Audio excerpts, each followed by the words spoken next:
3 గుడ్లు ఉడకబెట్టానండి. ఇవి చాకుతో ఘాట్లు పెట్టాను. ఇప్పుడు కోడిగుడ్డు నిమ్మకాయ కారం చేసుకుందాం. స్టవ్ మీద బాండి పెట్టి ఒక స్పూన్ ఆయిల్ వేసి ఇవి వేయించుకుందాం.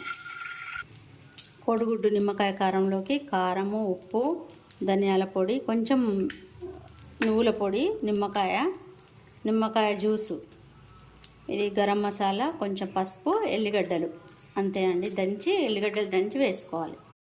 ఎల్లిపాయలు కూడా వేసి వేయించుకోవాలండి. కారం, పసుపు, ధనియాల పొడి, కొంచెం ఉప్పు, కొంచెం గరం మసాలా, కొంచెం ఇవి నువ్వుల పొడి వేసుకోవాలి. కలుపుకోవాలి. స్టవ్ ఆఫ్ చేసుకొని కలుపుకోవాలండి. కోడిగుడ్డు అయిపోయిందండి. దింపేసి నిమ్మరసం పిండాను. అంతే, రెడీ అయిపోయిందండి కోడిగుడ్డు నిమ్మకాయ కారం.